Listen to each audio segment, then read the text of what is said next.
अस्सलाम वालेकुम दोस्तों, उम्मीद करता है यन अब सब ठीक होंगे।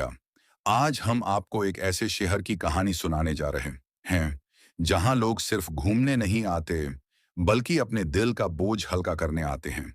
दूर से देखा जाए तो मशहद ईरान का एक बिजी और मॉडर्न शहर नजर आता है, लेकिन इस शहर की असल पहचान उसकी बुलंद इमारतों या बिजी रोड्स में नहीं बल्कि उस हिस्ट्री में छुपी है जो सदियों से यहाँ जिंदा है। और सबसे हैरानी की बात यह है कि मशहद असल में किसी बादशाह ने प्लान करके नहीं बसाया था। ये शहर एक ऐसे वाक़ये के बाद उभरना शुरू हुआ जिसने पूरे इलाके की तकदीर बदल दी। आज का मशहद ईरान के नॉर्थ ईस्ट में पुराने खोरासान के इलाके में वाक़या है। खोरासान वो सरजमीन जहां कभी इल्म, तिजारत और सल्तनतों का सफ़र गुजरता था। लेकिन मशहद की कहानी समझने के लिए हमें शहर से भी पहले सनबाद नाम के एक पुराने इलाके में जाना होगा। इस वक्त यहाँ आज जैसी बड़ी बिल्डिंग्स, रोड्स या रोशनियां नहीं थीं। ये एक छोटा सा इलाका था और शायद किसी ने सोचा भी नहीं होगा कि एक दिन यही जगह दुनिया के मशहूर तरीन पिलग्रिमेज सिटीज में शुमार होगी। फिर तारीख ने एक ऐसा मोड़ लिया जिसने सनबाद को हमेशा के लिए बदल दिया। रिवायती तारीखी सोर्सेज के मुताबिक इमाम रेजा की वाफत के बाद उनकी कब्र इसी इलाके में बनी। धीरे धीरे लोग यहाँ आने लगे, पहले चंद लोग, फिर कारवान्स और फिर हजारों जायरीन, और यही से एक छोटे से इलाके का चेहरा बदलना शुरू हुआ। मुशहद नाम का मतलब ही शहादत की जगह से जुड़ा हुआ है, यानी ये शहर असल में एक ऐसे मकाम के गिर्द बना जहां लोगों के लिए सिर्फ एक कब्र नहीं बल्कि अकीदत और रूहानियत का मरकज मौजूद था। लेकिन यहाँ एक इंटरेस्टिंग बात है, आज जो इमाम रेजा श्राइन हम देखते हैं ये एक ही वक्त में नहीं बना था। इस कॉम्प्लेक्स को बनने और फैलने में सदियां लग गईं। हर दौर ने इसमें अपना हिस्सा डाला। किसी ने मस्जिद बनाई, किसी ने मदरसा और किसी ने इसके कोर्टयार्ड्स और दरवाजों को मजीद वसी किया। यानी अगर आप इस श्राइन कॉम्प्लेक्स को गौर से देखें तो आपको एक बिल्डिंग नहीं बल्कि सदियों की आर्किटेक्चर की कहानी नजर आती है। कभी यहाँ सेल्जुक दौर का असर दिखता है, कभी तिमुरिड आर्किटेक्चर और कभी सफाविद दौर की शानदार डेकोरेशन। तिमुरिद दौर में मशहद की अहमियत और भी बढ़ गई। इसी ज़माने में गवाहरशद मॉस्की जैसी इम्प्रेसिव इमारत ने इस शहर की आर्किटेक्चरल आइडेंटिटी को मजबूत किया। और फिर आया वो दौर जब मशहद सिर्फ एक रिलीजियस सिटी नहीं रहा बल्कि एक इम्पॉर्टेंट पॉलिटिकल और कल्चरल सेंटर भी बन गया। सफाविद हुक्मरानों के ज़माने में ईरान में शिया आइडेंटिटी को खास अहमियत मिली।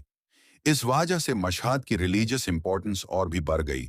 लेकिन मशहद की हिस्ट्री सिर्फ रूहानियत और मसाजिद की कहानी नहीं है। एक तरफ सदियों पुरानी रिवायात और दूसरी तरफ जदीद टेक्नोलॉजी में खाने पीने की चीजें भी बहुत खास हैं। यहाँ के कबाब, खास तौर पर मशहदी कबाब, दोनों एक साथ चलते हैं। दोस्तों, यहाँ एक और दिलचस्प बात यह है कि मशहद भी मौजूद है, यानी ये शहर रिवायत और जिद्दत का एक अनोखा इम्तिजाज पेश सिर्फ यही मिल सकता है।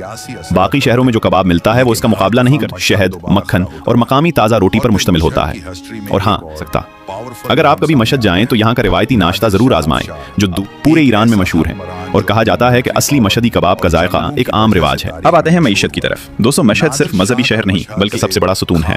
हर साल लाखों जायरीन यहाँ आते हैं जिनकी वजह का एक अहम इक्तिसादी मरकज भी है। ज़ियारत की सनत यहाँ की मशहूर शीरीनी यानी मिठाइयाँ भी जायरीन के लिए तोहफे के तौर पर खरीद। सिर्फ मज़ार के आसपास हज़ारों होटल और गेस्ट हाउसेज मौजूद हैं। और ज़ियारत की, और अगर हम बात करें यहाँ के मयार ज़िंदगी की, तो ये तेहरान के मुकाबले में कुछ सस्ता है। मौसम में उनकी बुकिंग महीनों पहले ही मुकम्मल हो जाती है। ईरान की करेंसी रियाल है। इससे होटल इंडस्ट्री, ट्रांसपोर्ट और खुराक की सनत को बहुत फ़रोग़ मिलता है। अंदाज़ा लगाएं जिसका सामना है। ईरान की मजमूई कौमी पैदावार आलमी मईशतों के मुकाबले टेक्सटाइल और मजहबी सयाहत इसकी मईशत के अहम सुतून हैं। इसकी पाबंदियों के बावजूद एक अहम मकाम रखती है। और तेल के अलावा ज़रा, लेकिन फिर भी बैनुल-अक़वामी पाबंदियों की वजह से ईरान की मईशत को काफ़ी चिकल और फूड प्रोसेसिंग की सनतें भी मौजूद हैं। और यहाँ की मकामी मसनूआत जो गुज़श्ता कुछ अरसे से पूरी दुनिया की तवज्जो का मरकज़ बना हुआ है और जिसका पूरे ईरान में बरामद की जाती हैं। और दोस्तों, अब बात करते हैं एक ऐसे मौजू के बावजूद मशहद को ईरान के अहम सनती शहरों में शुमार किया जाता है जहाँ टेक्सटाइल फार्म ईरान और अमेरिका और इसराइल के दरमियान एक बड़ी जंग छिड़ गई थी। इसनाई और उनके खानदान के कई अफराद जाँ बहक हो गए थे। یہ ایران کی تاریخ جنگ کے پہلے ہی دن ایک فضائی حملے میں ایران کے سپریم لیڈر آیت اللہ سید علی خراز تعلق مشہد سے ہے۔ آپ کو یاد ہوگا کہ اس سال کے شروع میں فروری کے آخر ان کی تدفین کی تقریبات کا اہتمام کیا گیا۔ یہ تقریبات 6 سے 7 دن پر مقدس شہر نجف اور کربلا میں رسومات ادا کی گئیں اور آخر میں انہیں ان کے آبائی شہر رہیں جو تہران سے شروع ہوئیں پھر قم کی طرف بڑھیں۔ وہاں سے عراق کا ایک بہت بڑا اور حساس واقعہ تھا اور اس کے تقریباً 4 مہینے بعد جولائی۔ دوستو ذرا سوچئے، ان تقریبات میں شرکت کے لیے 100 سے زیادہ ممالک کے نمائندے شریک ہوئے، کروڑ کے قریب لوگوں کے شریک ہونے کا امکان ظاہر کیا گیا تھا، جبکہ تہران میں ہونے والی ایرانی حکام کے مطابق حتمی تدفین کی تقریب میں 80 سے 1 یعنی 80 مشہد میں امام رضا کے مزار کے قریب سپرد خاک کیا گیا۔ اس موقع پر 11,000 سے زیادہ بسیں مختلف شہروں سے لوگوں کو تہران پر پاکستان کے وزیر اعظم شہباز شریف نے بھی شرکت کی، جبکہ انڈیا کی مشہد پہنچانے کے لیے استعمال کی گئیں اور ریلوے سروسز میں بھی خصوصی انتظامات کیے گئے۔ اس تقریبات میں ہی لاکھوں سے کروڑوں افراد کے جمع ہونے کی اطلاعات میڈیا میں آئیں۔ بہار کے گورنر شامل تھے۔ یہ واقعہ اس بات کی نشاندہی کرتا ہے کہ انتہائی اہم مقام رکھتا ہے۔ دوستو یہ ایک بہت حساس اور سنجیدہ موضوع ہے، صرف ایک تاریخی اور مذہبی شہر ہی نہیں بلکہ آج کی عالمی سیاست میں بھی ایک اعلیٰ سطحی وفد بھیجا گیا جس میں نائب وزیر خارجہ اور عالمی اہمیت کا اندازہ ہو سکے۔ چلیے اب واپس چلتے ہیں مشہد کی خوبصورتی اور مشہور امام رضا کا مزار ہے جو رات کے وقت روشنیوں میں نہایا ہوا ایک جامعات کی طرف۔ دوستو یہاں دیکھنے کے لیے بہت کچھ ہے۔ سب سے پہلے تو اور ہم اسے صرف حقائق کی حد تک ہی بیان کر رہے ہیں